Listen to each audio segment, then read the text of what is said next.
آپ کو کیا لگتا ہے اس بارے میں کہ آج کا مسلمان اس طرح کی ترقی حاصل کر سکتا ہے جسے پہلے کے مسلمانوں کو تھی؟ جی، ترقی ہے اللہ اور اس کے رسول کے احکام پر عمل کرنے میں۔ ترقی اگر آپ معاشرتی طور پر بات کریں یا نیشنل لیول پر بات کریں تو ترقی کے دو مین پر ہیں۔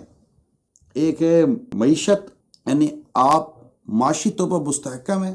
ایک ہے امن، آپ کو جان و مال کا خطرہ نہیں ہے۔ یہ بہترین ایک سسٹم ہوتا ہے۔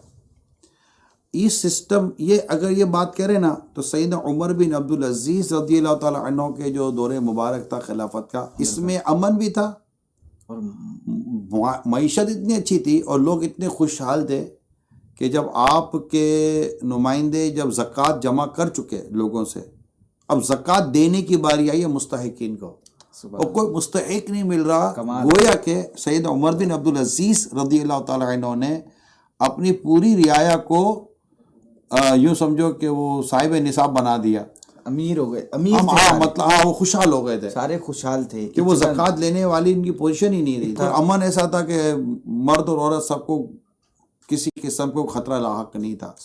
اچھا اب یہ کیوں آیا دور؟ بات تو یہ ہے کہ اچھا دور کیوں آیا؟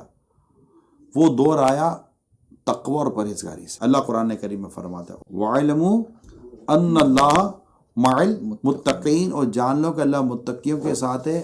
اس کی تفسیر میں لکھا ہے کہ اللہ انہیں کامیابی عطا فرماتا ہے کہ مدد فرماتا ہے۔ اب آپ سوچئے، جس سوسائٹی کی مدد اللہ فرمائے اور جس کو کامیابی اللہ دے، اب اس کے پاس کیا کمی رہ جائے گی؟